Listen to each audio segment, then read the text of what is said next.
முதல்ல உணவு பொறுத்தவரைக்கும் அதிகமான டீ, காஃபி குடிக்கிறீங்களா? அத அவாய்ட் பண்ணிக்கோங்க. அதுக்கு பதிலாக கருப்பட்டி காஃபி குடிக்க பழகுங்கள்.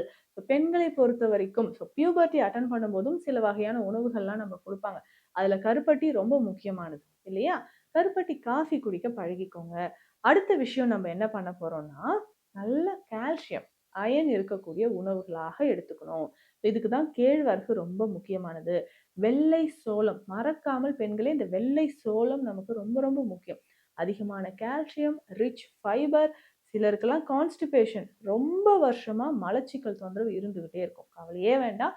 வெள்ளை சோளம் ரொம்ப சிறந்தது. ரிச் ஃபைபர் இருக்கு.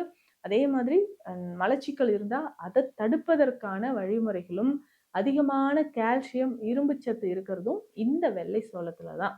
இத நீங்க ரெகுலரா எடுத்துக்கோங்க. வெள்ளை சோளம் நல்லா நம்ம இட்லி, தோசை மாதிரி எடுத்துக்கலாம். பணியாரம் செய்து சாப்பிடலாம். வெள்ளை சோளம் 1, 2 இடிச்சுட்டு, அதுல சாதம் மாதிரி சமைத்து சாப்பிடலாம். இதனோட கம்பு, இந்த சிறுதானிய வகைகள்ல கம்பும் முக்கியமானது. பெண்களுக்கு நல்ல வலிமை தரக்கூடியதுங்க.